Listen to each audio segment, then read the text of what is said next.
अस्सलाम वालेकुम। जी वालेकुम अस्सलाम। क्या नाम है आपका? सबीन आरिफ। सबीन आरिफ। कैसी हैं आप? अल्हम्दुलिल्लाह बिल्कुल। बड़ी अच्छी लग रही हैं आप, बड़ी कलरफुल लग रही हैं।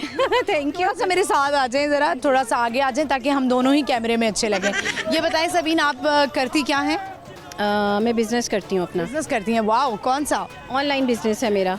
क्लोथिंग से रिलेटेड? क्लोथिंग से अच्छा, नाइस। तो क्या कहना चाहेंगी लड़कियों को घर बैठे जो कि सिर्फ बर्तन धो रही हैं और खिदमतें कर रही हैं अपने घर वालों की, ससुराल वालों की, फिर अपने मैके की भी, तो क्या कहेंगी कि इंडिपेंडेंट होना कितना ज़रूरी है, चाहे आप घर से क्यों ना हो? जी बहुत ज़रूरी है। और मैंने भी बहुत बर्तन धोए हैं, लेकिन बात ये है कि ये भी एक लाइफ है।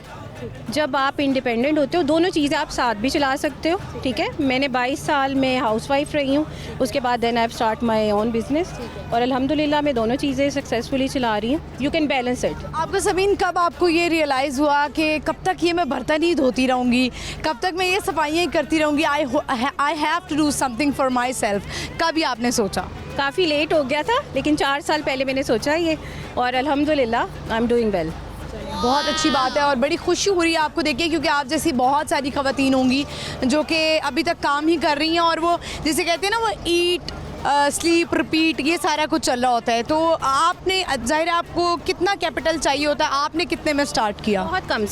बहुत कम से मैंने इनिशियली, आप समझे मेरा क्लोथिंग का बिज़नेस है, तो जो मेरा एक 3 सीटर सोफ़ा था उतना मेरी इन्वेस्टमेंट थी, उसके ऊपर जितने कपड़े आ सकते थे। अच्छा। हाँ जी, और वो सोफ़ा मैंने आज भी संभाल के रखा है ताकि मुझे हमेशा याद रहे कि मैंने कहाँ से स्टार्ट लिया। अच्छा, वेरी नाइस। तो इसका मतलब है कि आप जो माशाल्लाह सक्सेसफुल हो गई हैं, थोड़ा टाइम लगा है लेकिन सक्सेसफुल हो गए हैं आप। क्विकली हम आपसे क्वेश्चन करेंगे। सवाल हमारा ये है कि वो क्या चीज़ है जो आपकी मेमोरी को वीक करती है? मेमोरी को वीक करती है, क्या चीज़ है? टू बी वेरी ऑनेस्ट, मुझे लगता है कि पास जो है ना, वो आपको याद नहीं रखना चाहिए, फिर आपकी मेमोरी ठीक रहती है। अच्छा, आप अगर अपनी ज़िंदगी में से कुछ भुलाना चाहें तो आप क्या भुलाना चाहेंगी? मैं वो अपना हर वक्त भुलाना चाहूँगी जो मैंने गलत लोगों पे इन्वेस्ट कर दिया। वैसे नॉर्मली पता नहीं लगता कि ये गलत हम लोगों पे इन्वेस्ट कर रहे हैं, बहुत देर बाद पता लगता है। हाँ जी, लेकिन जब पता लग जाता है ना, तो फिर आप वो रिपीट नहीं करते, अक्लमंद रिपीट नहीं करते। अच्छा, ऐसा होता है ना सबीन, ये बताएंगे लोग जो है ना वो कुछ लोग ताल्लुक़ बरकरार रखते हैं, लेकिन कुछ लोग जो है वो ताल्लुक़ बिल्कुल ख़त्म कर देते हैं जिनके ऊपर यानी आपने गलत इन्वेस्ट किया हो। तो क्या ताल्लुक़ रखना चाहिए या बिल्कुल ख़त्म कर देना चाहिए? कोई भी ताल्लुक़ कभी ख़त्म नहीं करना चाहिए। वो हमारे बड़े कहते थे ना कि खोटा सिक्का भी चलता है, कभी किसी से नहीं बिगाड़नी चाहिए। आपको ज़िंदगी में हर वक्त किसी ना किसी की ज़रूरत बनती है, आपको पड़ती रहती है, आई गेस। बहुत अच्छी आपने बातें की, thank you so much, nice to meet you.